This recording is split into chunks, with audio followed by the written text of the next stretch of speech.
Hey guys, good morning and welcome back again to my channel. Welcome to the life of Wendy, and this is the Wendy. How are you people doing? Today is Monday 20th of October, and I'm here to talk about the obvious headlines from the weekend. So on Saturday morning, we were shocked.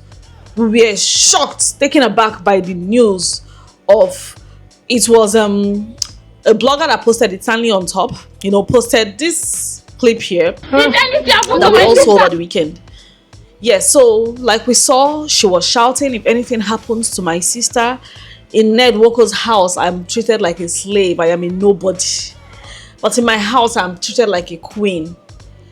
And she just went on and on. I could see there was even a threat with gun, and the brother, it was just very chaotic and sad. Let me tell you, my first reaction was like my spirit sunk. I felt really devastated. I don't know, for some time, because this is a very sensitive topic to me. Domestic violence, abuse, emotional abuse, it really has been getting to me for a very few years now. I did not even know that I had that part in me to feel, to empathize this way towards the plight of other people. So when I heard that they were beating this girl, no jokes, like I was like, really? Why would you do that to a small pikin like this? This is somebody that is young enough to be a grandchild to you. This person you married, you're older than her parents, you're older than her mother-in-law, your mother-in-law, you're older than your father-in-law. So why treat a little girl, Regina of all people, that grew before our eyes? She's like everybody's little sister, everybody's friend next door. So it got it got the internet, it got a lot of people riled up for very obvious reasons. And I just remembered, what flashed through my mind was the traditional marriage. And I do not know why or under what circumstances this child was forced into a situation like this, a situation way beyond her reach, way beyond her maturity level, way beyond anything that she could have ever imagined for herself. This girl was in a relationship with a boy her age, doing the whole puppy love, and then you take your boyfriend to go and visit the most influential man in your community, to go and take a tour around his house, because I heard that his house at the village, that is what people use, it's like a tourist attraction. People just come in there to sightsee, see animals, see cars, just on a huge expanse of land. And the little girl brings her little boyfriend in, they do the excursion, the site saw, and the next thing, you're asking for her number and you're asking to see her, and small like that, to play, they got married.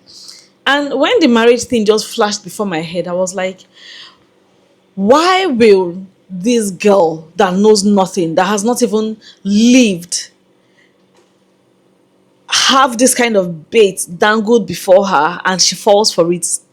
Like, person, they grow, reach something before that thing begins to entice her. And it just boiled down to something. It boiled down to the fact that she had an outside influence, a person that she respects and loves very much, that encouraged her. And on the traditional marriage day, we could all tell who that person was. Regina Daniel is standing there with her hands folded, wearing one jumpsuit that was like an afterthought. And her mother is dressed almost like a bride, sitting right beside, the senator. We've all been married. And there was nowhere during my rights payment or anywhere I have seen in whatever culture or wherever you're from, that the bride's mother will be the one sitting right next to the husband to be. I have never seen it happen. So it just boiled down to the fact that this person really wanted her child to be in that situation. Now, marriage starts. And polygamy is something that you just have to, even though that there is nothing godly about polygamy, even though there is nothing natural about polygamy, people still do it. It's been a practice and people are still doing it even till today, even though it is gradually just gradually. People are beginning to become more informed, and they have tasted too, they have experienced, so maybe from other people's experiences, and they have come to the realization that no, monogamy still is the preferred option. And they are just slowly but surely phasing out polygamy. So you're going into polygamy with such an accomplished man, such a respected member of society. You're going into polygamy with a person that had so much influence, so much, power with himself and around himself. You're not going in as the second wife. Maybe the first wife wasn't able to bear children. Maybe the first wife passed. There are other reasons that may make somebody get married to a previously married spouse. But there was nothing, this has nothing, there was nothing like that. You didn't come in as the second, you didn't come in as the third, fourth, fifth. You came in as the sixth wife. And then you're now in and you're making it a show for social media's consumption. You're flaunting all sorts. Oh, Odogodim. Oh, I was tired. I went and I was doing my charity work. That was one post she made. I was doing my charity work, and even though I was under this scorching sun, the moment I received this alert from Odogodim, all the stress I was feeling, the burn from the sun just disappeared. And she has several posts like that. Even most recently, after her birthday that she celebrated just last week, a few days ago, was when, she brought out this ring and said that her husband upgraded her ring. She has rubbed it in our faces for a very long time that she's living in bliss. In her next world, in 20 years, in her next life, she will still choose her choice. She will still love to be married to, forgetting that the downsides, the disadvantages, the cries, the sufferings, nobody ever comes out to talk about those. No single person on here has ever come out, pick up a mic to say, oh, this week my husband and I are not on talking terms because we disagreed about so, so, so, and so. There is nobody that has ever done it. Forgetting that on social media we only bring out the good side, because definitely it is only when you're in high spirits, it's only when you're happy, that you'll be able to bring out your camera and say, okay, let me show you people small. When there is bass boss, when there is chaos, when there is tempers are high, nobody remembers to bring it up, to bring out, to take record of all these things. And it is only natural, because a lot of people have come out to say, oh no, you said you would choose him, you've picked this life over our basic life, over our simple life, so you remain there.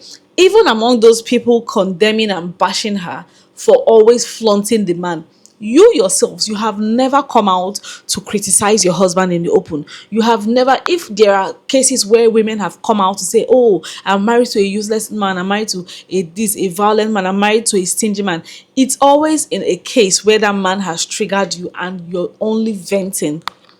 Trust me, when you finish venting, when you feel like, oh, okay, we can reconcile, we can move past this, that same man becomes your honey, your sweetie, your sugar. You forget. You forget so quickly, that she was throwing it in people's faces, that she never ever highlighted any of the bad sides of polygamy. Polygamy is a marriage filled with jealousy. Polygamy will be filled with anger, that preferential treatment, because you cannot, even some people cannot, there are some people that have like favorite children. There are some people that have favorites amongst their children. Talk more of spouses. You're married to 3 wives, you're married to 5 wives, and you want to tell me before God and your conscience that you don't have a favorite. So he was flaunting her as much as she flaunted him. She was like his trophy wife, blood tonic, always seen around her, because he did, Regina had the audience, she had the platform before she married Ned. But the combination of beauty, good luck charm, trophy wife, and that whole lifestyle, she was the best fit to be taken out. She was the one that was the best option, the better option to be flaunted amongst his friends, to be taken to events, to be taken to functions, all those high profile meetings, high profile events. She was the best option to be taken for those things, because if she was doing any humanitarian work, Regina was the one that was at the forefront of it, because she will use her platform, to speak about it and bring more awareness and make her people, like her crowd, see her husband in a good light. That one is natural. That's like strictly transactional. It's a win-win for both of them. But now, what you're suffering.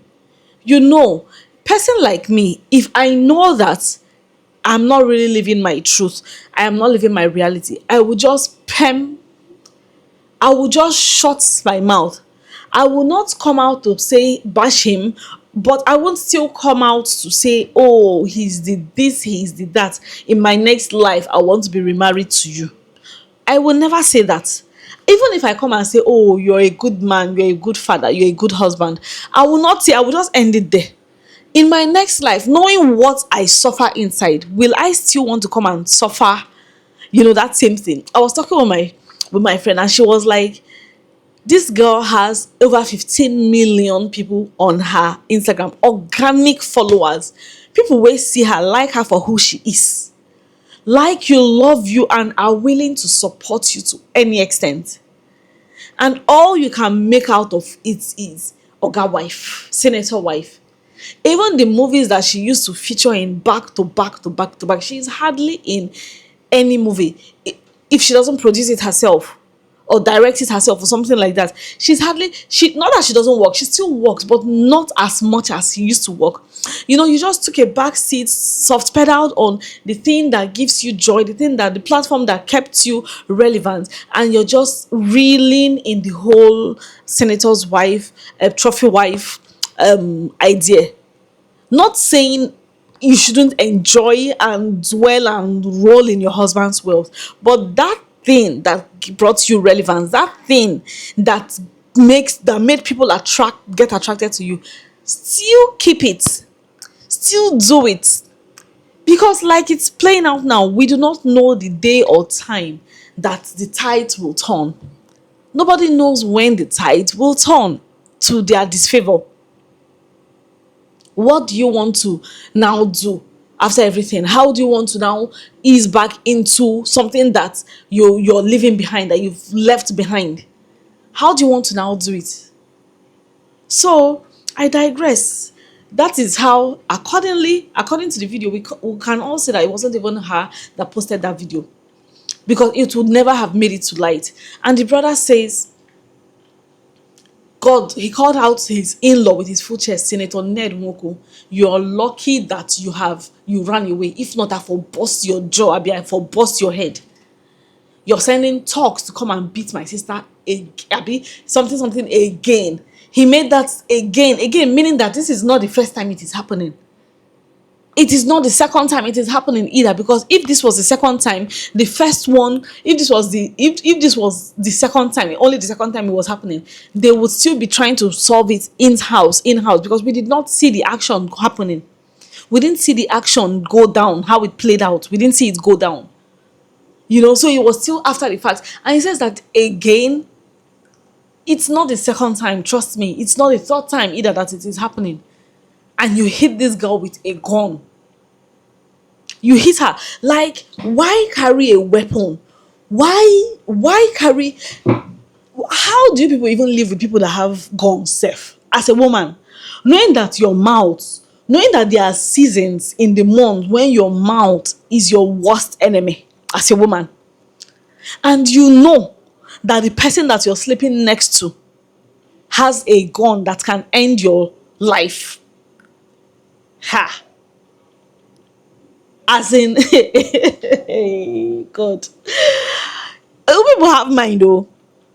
And then the old epa will now, a little girl will now be talking to you, maybe in a way that you don't like you did not walk your way.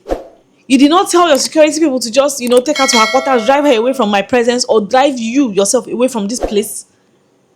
You go, you carry, that means the gun is even within reach. You carry gun and then you hit her mouth, busted her lips or busted her nose, because we saw the bloody handkerchief and we saw her trying to press the thing, the wound or the bruise or whatever it was, with ice block. Like, how do you recover from all these things and still come out to glorify such a person? You still come out to cover such a person, such an abuser. Because some time ago, the news broke that she was leaving her marriage. She moved out, she changed her name, removed the Woko on her profile on Instagram, did all those things. And again, shortly afterwards, she came out to match with Ferrari. Abi is Lamborghini that was that. And told us, if you've not cried in a Lambo, you don't know what you're talking about. Don't talk to her. I'd rather be, that was the song she sang. I'd rather be crying in a Lambo, in a Hennessy. Yes. In other words, all of you, shut up. All of you, mind your freaking goddamn business. That's what she was just telling you, in other words. And then we did like that, oh. And she said, shut up. We too, we shut up. We retreated. Only for us to be disturbed again on Saturday by this news. And tomorrow now, because all these things is allegedly, oh, it is allegedly. Even the brother, whatever video he posted, I will still say it is allegedly. We did not see anything until we hear from the other party. Until we hear from Regina herself. Until we hear from the person, the victim herself. Because now, women are fond of doing this thing. You cover up an abuser, you cover up errors, you cover up things in the marriage, trying to, get people off your back, let nobody be in your business, trying to protect your marriage because you still have faith in that marriage. But see Panet's response yesterday. Let me read it out to you people. Yes, Panet says, he titled it Regina's Unprovoked Carnage and Rampage in My House and in My Absence. It reads, Regina was not always like this. Her current battle with drugs and alcohol abuse is the root of our problem. She must continue her rehabilitation program, or I fear for her life and safety. Now she has moved to a place where she will have unrestricted access to drugs. I have other wives, and none will ever accuse me of violence. Regina is the violent one here, slapping and hitting 3 staff in the past 48 hours and destroying property, including cars and windows, for no just cause. The truth is, I have set a clear condition for her to accept rehab in Asokoro or outside Nigeria, especially Jordan, where she will have no access to drugs. A clear-headed Regina would have taken Moon to the hospital, but instead she even threatened to kill our resident nurse for exposing her drug abuse, bracket close, while I took Moon to the hospital. A scene of chaos unfolded at home, orchestrated by Sammy, Regina's main drug supplier. Another known supplier of drugs to Regina is the tiny evil devil called Anne. I don't know who Anne is. So now Panet has come out to say his own side of the story and blamed everything going on with Regina to drugs supplied to her by her brother. Now a man will dump you, a man will leave you high and dry, a man will throw you under the bus where they are trying to save their face, where they are trying to save their name. They would attribute any other thing. They would blame any other person, any other situation, any other thing but themselves. They can never take or highlight any parts of this thing, take responsibility for it. Now we blame it on drugs, we blame it on alcohol, to the point that she's neglecting her child. Now, if you have sense, you would see that this man is exonerating himself, and if anything goes downhill from here, he's going to lay claim to those children, because he has made it as a statement of fact that in her highness, because she was engulfed, taken over by drugs, consumed by drugs, she neglected her son that was probably sick or injured. I don't know how Moon entered into all of this. He has said it subtly, softly. He has said it that when she's in that drug induced state, she would neglect anybody, including her own child. Meaning, if push comes to shove and things go downhill from here, he is going to drag, because he has said it first. Because he has said it, he would lay claims to that child or to those children that she has for him. Secondly, blaming it on drugs. Regina was a baby. Some people say, okay, she was 18, she was up to the age of consent. But there are 18-year-olds that still have the physical attributes, that still look like teenagers or preteens. There are 20-year-olds that are not developmentally mature yet.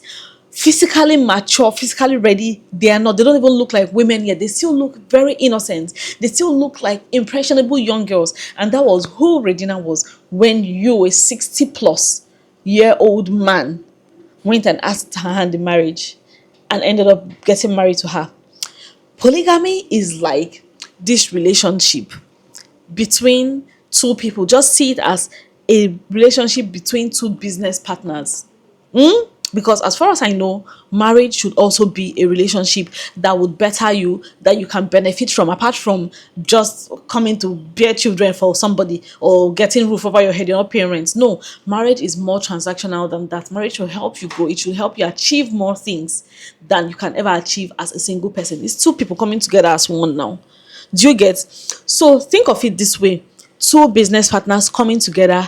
One is allowed to cheat the other person, but the other one is never allowed to cheat on the other person. One is allowed to, be rambunctious. One is allowed to be promiscuous. One is allowed to do whatever, lie, cheat them, defraud them.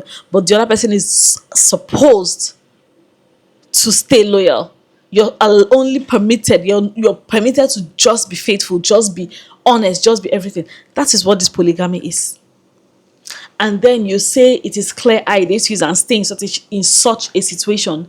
It is not clear eye. And if she got exposed to drugs, she did it under your roof. You groomed her. You're supposed to take care of her. She's your child. She's your wife. She's a baby. She's not your age mate. So what environment did you expose her to? What group of people did you expose her to? Because we all know that all of you there in the upper echelon, you are all drug abusers. We know that you all abuse substance.